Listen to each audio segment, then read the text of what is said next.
Ayan, so nag-test nga tayo ng games sa Common 35G natin. And marami tayong tinest, mga 20 plus games, almost 30 games yung tinest ko para lang makita kung worth it ba talaga yung 725G para sa mga games. Kasi nga, syempre maraming reviewers na nagsasabi, nga, maraming tao ang nagsasabi na pangit nga daw yung 725G for gaming. And masasabi kong medyo, hindi siya masyadong malakas. And then meron din siya mga games na hindi compatible, pero may mga games din naman siya na compatible and smooth na playable para sa kanya. So ayun nga, titingnan natin dito. Meron tayong 20 plus games na tinest. Makikita nyo kung ano yung mga games na compatible siya, ano yung games na hindi siya compatible or hindi niya kayang laruin talaga. So ayan, panoorin nyo to.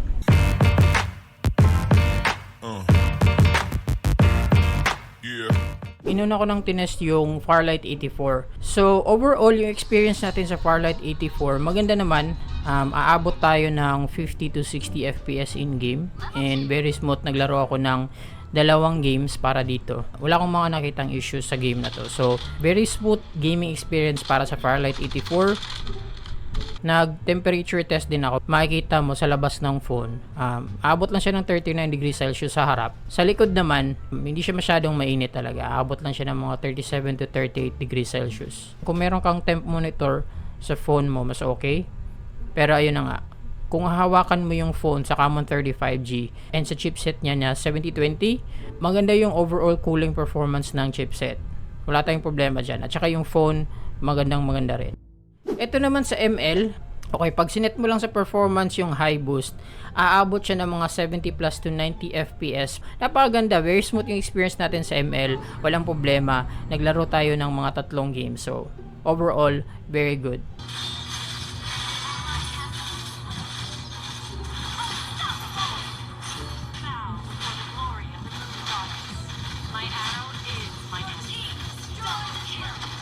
Naglaro ako ng mga 2 games sa Wild Rift, walang problema, napaka-smooth, kasing smooth lang din siya ng ML. Kahit na pwede nating iset ng 120 FPS yung game, hindi siya aabot ng 120 nakita ko magmamax lang siya ng 60. Baka hindi pa talaga siya masyadong optimized para sa chipset na to, pero napaka-smooth ng 60 FPS actually. Wala tayong problema dyan. May itinest din tayong racing game, yung Asphalt Legends. Isa to sa pinakasikat na racing games, di ba? Very smooth din yung experience natin dito, walang problema. Kung isi-set natin siya sa performance mode, aabot siya ng mga 60 FPS, 50 to 60 FPS.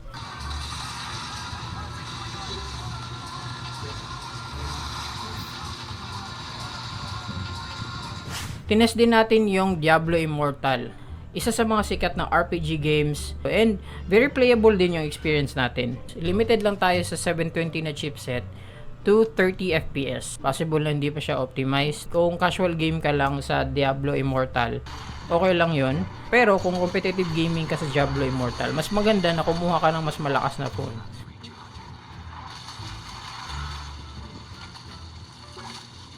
So, nag-test din tayo ng isang MMORPG, yung Ragnarok Origin Global. Ayun din, very playable din yung experience niya. Wala ding problema. Yung options natin nasa 30 to 60 FPS lang. Syempre sa graphics, mas maganda yung mataas yung graphics settings, 'di ba? High o kaya ultra. Kaso lang, depende rin kasi sa phone mo kung kaya niya ba 'yun. Sa default sa Genshin Impact, aabot tayo ng mga 30 FPS. Kung i-change mo yung performance mode sa high boost tsaka sa settings, pag isa-set mo sa 60 FPS sa game na to, sasabihin niyang overclock ngayon. So, mas mainam na nasa low or medium lang tayo sa graphic settings tsaka yung frame rates. Nasa mga 45 siguro. Hindi rin siya aabot ng 60 FPS kasi demanding kasi itong Genshin Impact, diba? Alam na natin yan. Kung casual gamer ka lang ng Genshin Impact, okay lang siya. Pero pag competitive gamer ka talaga ng Genshin, then mas mataas na phone yung kukunin mo, diba? Itong bagong game naman ngayon, Solo Leveling Arise, based ito sa anime, di ba, na solo leveling. So, may nakita akong problema sa kanya. Hindi pa siya masyadong optimized para sa 7020. Una na, hindi siya masyadong mataas sa FPS kasi nga, possible na mabigat tong game na to and hindi pa talaga optimized. Kahit sa malalakas na chipset, hindi pa rin to optimize na game, so mabigat pa rin siya. So dito, medyo mababa nga, nasa mga 20, minsan bababa pa ng mga like 15 FPS kahit naka-performance mode na tayo. Tapos yung graphic settings natin nasa low and normal lang. So yung options ng FPS nasa 30 to 60 FPS. Ang problema lang, pag nag-set ka ng graphics to high o kaya very high, nasisira na yung game. Hindi na siya playable. Tsaka sa very high naman, ayun, nawawala na talaga lahat. Possible na hindi pa siya masyadong optimized. And sa 7020 nga, yung GPU niya, possible problema niya rin yun. So, isa rin sa bagong sikat na game is yung Wuthering Waves. Now, playable naman yung experience natin sa Wuthering Waves. Napakaganda ng graphics ng game na to. Dahil malakas nga sa performance tong game na to, nasa low graphics lang tayo. Tsaka yung frame rates, pwede nating sagarin sa 60 FPS, pero hindi tayo aabot dun. Parang sinasabi na ng phone na overloaded na siya sa chipset natin na 7020. Mas playable yung experience niya kaysa sa solo leveling both games bago silang nilabas, and possible na hindi pa sila masyadong optimized o mabigat lang talaga sila kasi intense yung graphics nila, magaganda. Pwede rin nating i-unlock yung graphics quality na medium habang naka frame rate 60 FPS tayo, pero ayun na nga, kahit na low or medium graphics, hindi natin maaabot yung desired frame rates talaga natin na 60 FPS kasi mabigat talaga yung game.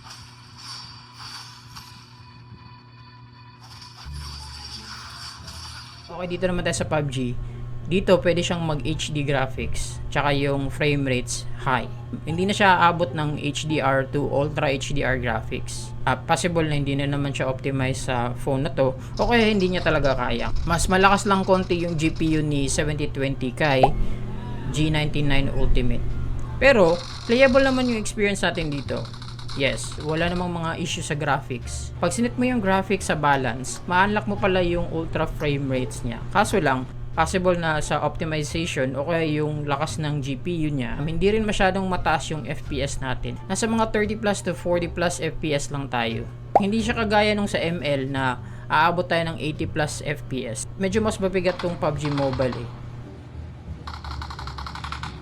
May malaking problema tayo sa new state. So, kung mahilig ka sa new state, hindi siya playable.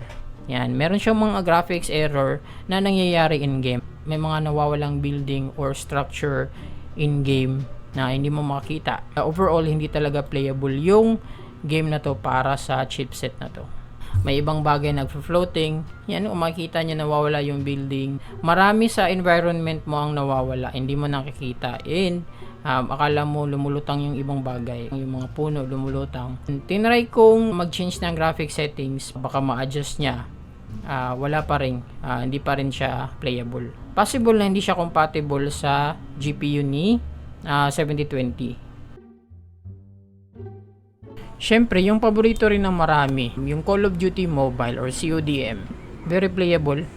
Yung graphics quality natin maximum on high, yung frame rates naman max.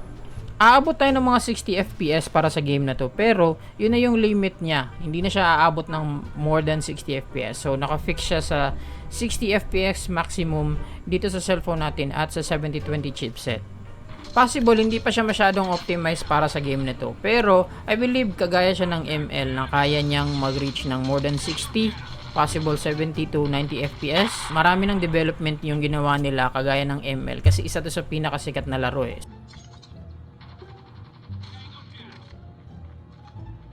Ang Mir 4. Now, ayan na. Meron tayong nakasulat na unsupported texture format daw. So, parang meron siyang mga graphic settings na hindi supported ng GPU na to. Pwede ka namang makapasok sa game pero nasisira yung game.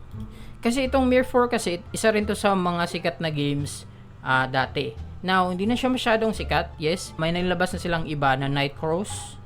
Isa sa mga problema natin sa chipset na 7020, ayaw niyang malaro yung Mir 4. So, tinry ko na, ni-reset ko na siya. Tapos, nagpaiba-iba na ako ng server. Ayaw niya pa rin. Iniba ko rin yung character ko. Meron akong wizard, tsaka meron akong arbalist. Wala pa rin.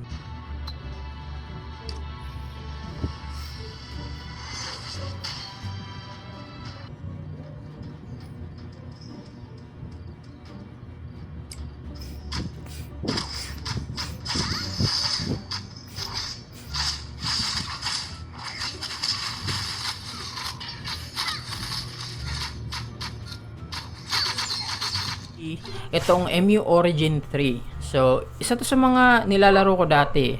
Maraming mga tito na naglalaro ng MU dati. And naglalaro pa rin ngayon. Maraming tito. Tsaka meron ding ibang mga newbies na naglalaro ng MU. And sa mga mahilig sa MMORPG dyan, isa to sa mga sikat, MU Origin 3. So, sa graphic settings naman, nasa medium lang tayo dito.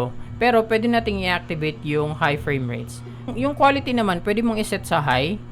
And mix siya ng high and medium. Kahit na nakaset tayo ng high frame rates, hindi tayo masyadong aabot sa more than 60 FPS. So, pero napaka-smooth pa rin ang experience sa game na to. Walang problema. Pwede mong malaro to ng ilang oras kung gusto mo. And hindi masyadong mag-iinit yung phone mo.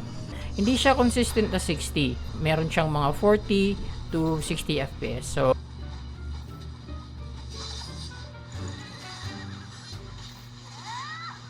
ito naman yung pinakabago nila Nightcross. Pinaka-recent nila na game. Okay naman siya. Very playable naman yung experience niya dito sa Nightcross. Naglaro ko ng mga ilang minutes and wala naman akong nakitang problema sa compatibility niya. So, graphics-wise, maganda siya and very playable. Competitive, hindi masyadong competitive pero playable nga. Pwede natin siyang iset sa performance mode and aabot siya ng mga 40 plus FPS. Siyempre, kung marami na masyadong nangyayari sa screen, bababa yung FPS niya, diba? So, mas magandang iset mo lang siya sa medium. Yung FPS niya, very high. I believe so, limitation niya yan sa chipset. Hindi natin alam. Pero sa ngayon, yung 7020 chipset, tsaka itong Nightcross na game, malalaro mo siya sa 40 plus, 30 plus to 40 plus FPS.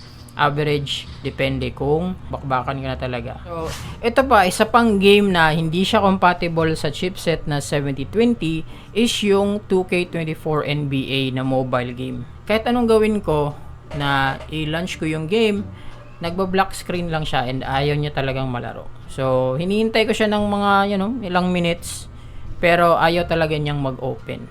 Yan. So, ayun lang. So, ito nga yung NBA Live. Ito yung isang NBA game na pwede mong malaro sa phone na to. Very playable experience.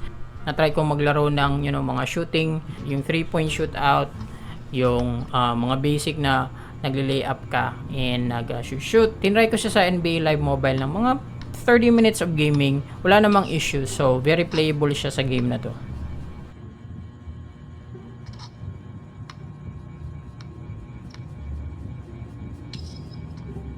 Isa naman sa mga lumang laro na maganda pa rin is yung Black Desert Mobile. Very grindy tsaka very competitive kasi itong Black Desert.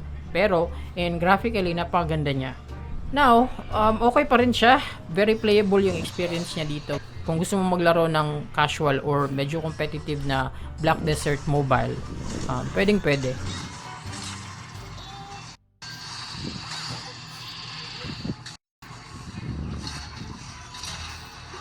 Alright, dito naman tayo sa Free Fire Max. Ito, mas enhanced daw yung graphics ng Free Fire Max. I believe masikat to siya sa China eh. Dito masyadong sikat sa Philippines, pero tsaka kung makikita mo yung mga views ng nagsistream ng Free Fire doon sa China is marami. Ang nakaganda sa Free Fire Max, meron tayong ultra frame rate experience. So, pwede mo siyang ma-activate dito.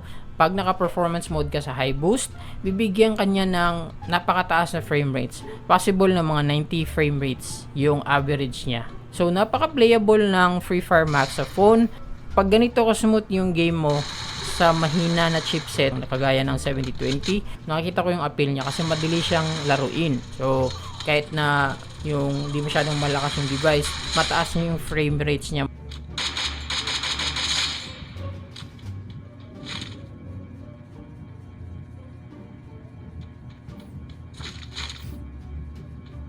Yung Pokemon Unite, isa tong MOBA game kagaya ng mga Mobile Legends, Wild Rift, pero ito based to sa Pokemons. Very playable and smooth naman yung experience ko dito. Naglaro ako ng mga 2 games and wala akong nakitang issues para sa kanya. Napaka-goods ng experience niya. Pwede mo iset yung graphics quality sa highest, pwede ring high yung frame rates niya, which is yung max out na. Very playable and smooth naman yung experience niya. Sa performance mode, aabot tayo ng 60 FPS actually. So, napaka-stable.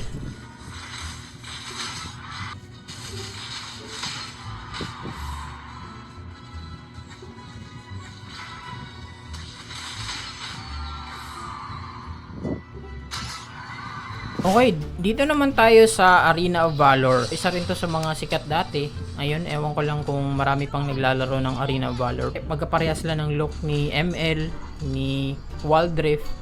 Si League of Legends naman talaga yung original na merong ganitong look ng MOBA. Very playable experience naman dito sa sa AOV. Pwede mo siyang i-high frame rates mode. Abot naman siya ng mga 60 FPS. So 40 plus nag-FPS drop siya 40 plus to 60 FPS. Possible na hindi pa siya optimized sa game na to. Pero very smooth naman and playable yung experience, yes.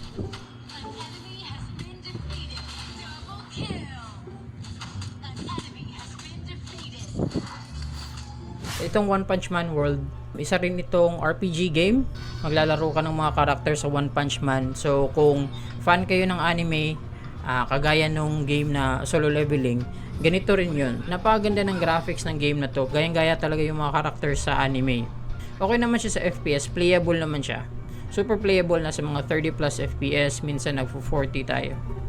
Pwede natin iset yung graphics niya sa medium or high, tapos no limit natin yung refresh rate.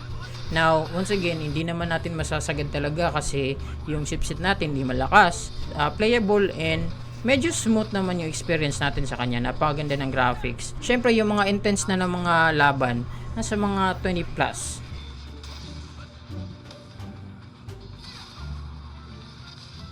Ayan, so nag-test na tayo ng maraming games para sa phone na to, diba? Masasabi niyo bang worth it sa 7020 sa games? Comment down kayo below.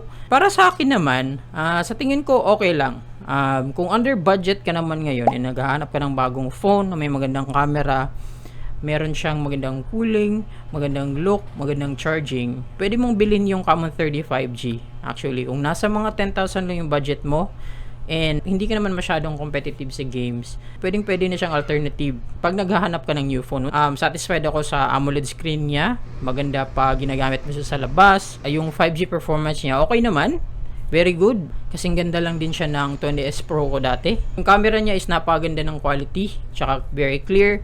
Mas maganda pa yung details niya kaysa sa 20S Pro. Napaganda ng details niya kahit na i-zoom in mo. Yung charging mabilis din. Super bilis yung charging. Nasa mga 55 minutes magpo-full charge ka na from 0 to 100%. Yun yung mga magaganda talaga sa kanya. Hindi lang talaga masyadong maganda sa gaming. Hindi siya masyadong malakas sa chipset. Pero overall, kung casual gamer ka or medyo competitive lang, and once again, iisipin mo yung budget mo. Ang problema kasi sa ibang phones ngayon na mas malakas yung chipset, aabot sila ng 15,000 plus. Yun talaga ang main problem ngayon. Yung performance ng mga chipset and performance phones is nagmamahal na talaga. Ang nakita kong magandang phone lang ngayon na medyo decente naman yung chipset performance niya is yung Poco X6. Comment down kung sa testing natin worth it ba si 7020 chipset or hindi, at saka si Camon 35G or yung mga Infinix phone na merong ganitong chipset. So, salamat sa panonood and take care kayo hanggang sa susunod na video na naman, okay? So, bye-bye.